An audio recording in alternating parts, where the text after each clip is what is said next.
Well, guys, Danny and Wanda back from Deepsouth Homestead. Yes, it's still screaming hot. Probably the hottest weather we're going to have, but we told y'all we're going to do this video. We're going to do it. But what we're going to plant, we said beans, but what we're going to do is we're going to plant a heat-loving butter pea is what we're going to plant. So I have this tub right here. This one is the fresh cow manure. It has not been aged, maybe a month and a half.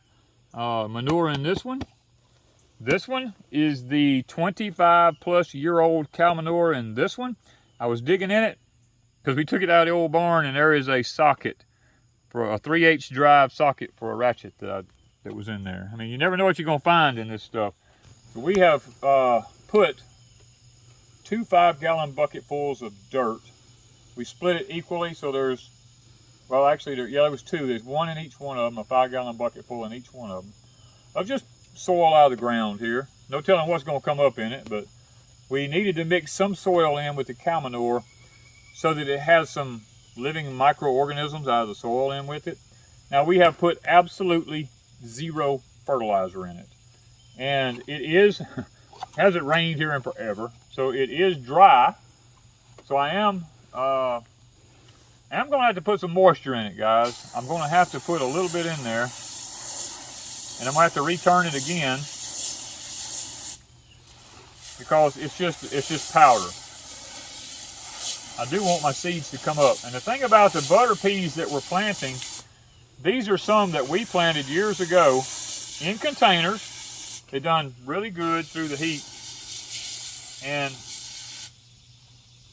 we saved our own seeds from them because we felt like, I love the wildlife, because we thought that maybe that would be the better seed to use, being it's already acclimated to our climate. So now that I got a little bit of moisture in there, you'll see what I'm talking about here. See how dry it is?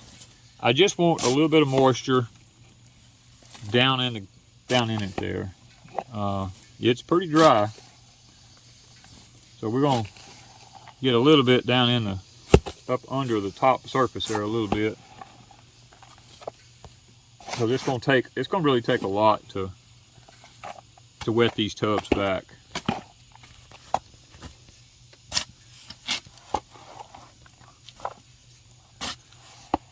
I will say this, the 25-plus-year-old cow manure that's right here seems to have retained more moisture in it than the new cow manure did. Now, I don't know why that is, but it has. But now I want you to look at the setup I have here. We live in the Deep South. Fire ants is a huge issue here. We're going into a season in our earth where gamma rays and radiation out of the ground is a really big issue. So what we've done is we've took 2 cinder blocks and a piece of 2x12, and we've set these pots up on it so that we can keep it away from the ants, because if you set it directly on the ground, the problem we have is ants go into the pot and they build a bed in it and they take over and kill your plants. So what we've done, these are mineral tubs for my cows, if any of y'all ask. I come up to the first bottom rim right here, and I drill 1/4-inch holes with my drill. There's about 4 of them around it, I think. I do the same thing on all of them. This one over here's got a hole in it there. You can see where it's already been draining. And that allows the bottom part of the tub to retain water in it so that the roots grow down deep. And even if the top dries out, the bottom is pulling up moisture from the part that stays wet. Now, if you notice in front of me here, we have a wall of yopons and pine trees. It's a buffer. Now, when you see the sun's coming up right behind that pine tree in the distance back in yonder, the sun will come up here and it will come straight over the top of us here.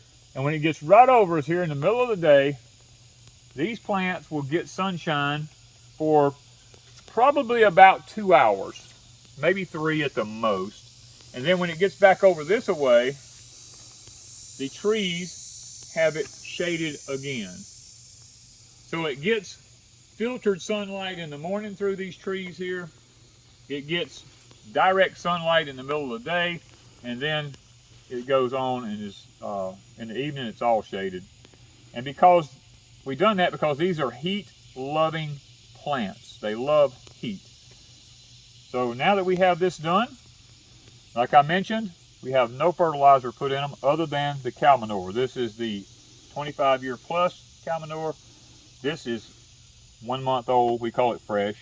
Straight out of the barn. I did not compost it. I did not do nothing. It's straight out of the barn. Where the cows have been in there, I just went in there and scooped it up, put it in a bucket. The hay that we've been using for the last, well, the only hay we've used on this property here supposedly came from fields that had never been sprayed. So that would be in this tub right here. This tub right here, we have no clue where that hay come from because it's 25 plus years ago. So we're going to see if either one of these shows any contamination from any kind of herbicide that might have been in the equipment that made this one or the old hay, if there's still anything in it that's viable. This is just a test. What we have here, these are butter pea seeds we saved from 2019. Now, that's several years old.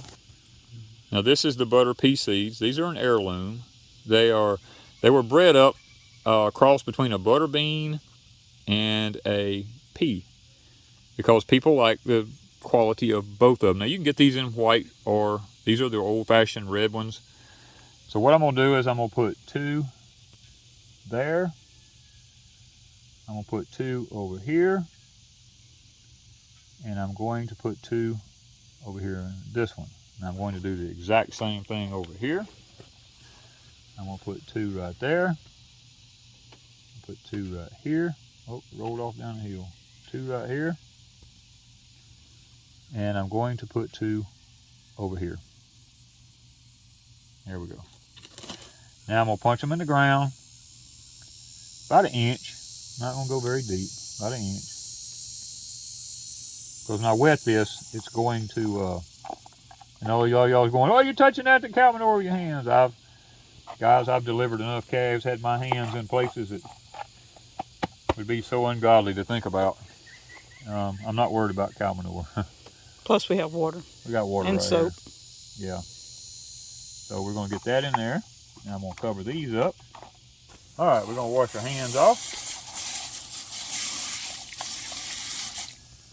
And we're going to wet these things down. Now what we'll do is we'll wet this down like that. I'll come back in about an hour and I'll wet it down again because the water, I want it to seep all the way through that dry dirt going down. This will be an every hour deal for a couple of hours now to make sure that I'm getting these tubs completely wet all the way through to the bottom down there. Now you can see we have a lemon tree here. This lemon tree we put here this past spring. We bought it and planted it. We put it in one of the mineral tubs. And this one is planted in Schultz potting soil with some of the old cow manure. It was mixed together. And so far, it's looking really nice. We have it, got some lemons on it. We've got it shaded up under here. Hasn't affected it at all. It looks like it's doing really, really good. Okay, we have an assortment of pots that Miss Wanda brought over here with a lot of her flowers in it.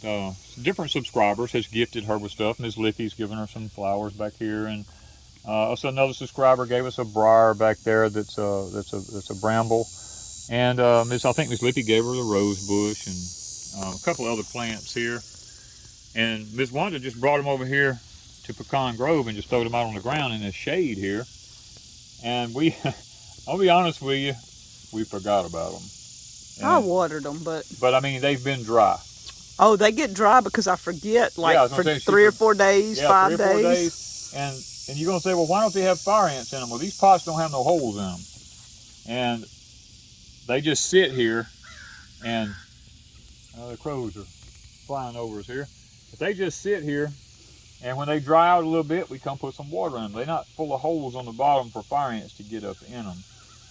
And they are, look, they're doing okay. I mean, they're not. They've bloomed. Yeah. All the roses have bloomed twice this year since sitting here. Yep. And these, I don't know what these are called. She'll get me for that. But lilies or cannas or something. They have yellow blooms. They have the yellow flowers on top of them. They've bloomed twice since they've been here. Yeah, you can. And then we have the apple tree that we took off of. We took a sprout off of one of our trees and put it in the ground. And we put it in there, and it's doing good. The berry bush, somebody gave us one or two, and so I brought them over here. We wanted to see. We also have a, was this a mango? Mangoes, I think. Yeah, I think this was a mango a subscriber brought us. And we wanted them on this property, but we wanted to decide where we wanted them. We just didn't want to throw it out somewhere.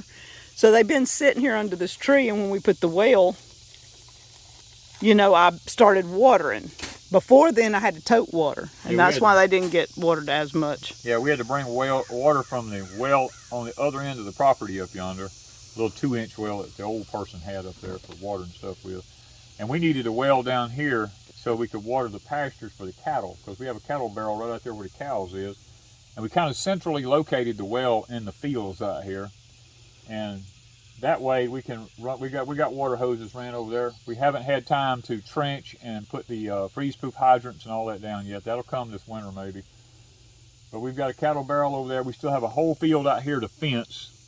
And for the cows to get in there, we'll put a water trough out there. And we thought that these bushes right here, centrally located by the well, when we come to take care of the cows, it would be a great place for us to water, and we wouldn't forget. You know, it'd be right here where we could see it, because the hoses run right by it through here. It's hot out here. I mean, it is hot. When Wanda's making fun of me sitting over here, she says, "You look like Albert Einstein with your hair all up everywhere." I told her, I said, "I've been with a fan. I've been blowing, my hair is blowing up. I can't wear a hat. It's too hot to wear a hat. I'll burn slam up in a hat." So we're talking about 105 to 106 temperatures all week this week, with heat indexes only God knows where they'll go. But we're trying to get out here early this morning because it is 7:30 and it's way over 100 degrees already. And we're trying to get all this stuff taken care of and give you all the video we promised you with these containers, because I'm trying to tell people that container gardening is going to be the way of the future because of what's happening in the core of the earth with the radiation, the gamma rays and stuff. And we've been doing this for several years now because we've known about it. We've known it's coming.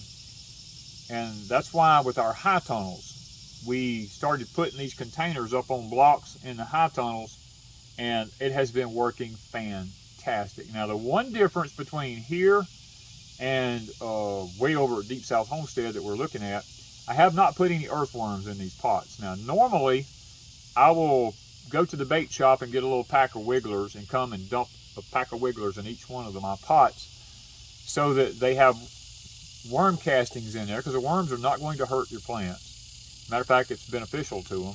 The only drawback is I normally fill the pot to the very top when I do it, because after a year of worms being in there, the soil will be as low as it is right now in the pot. They will actually drop that soil down that low.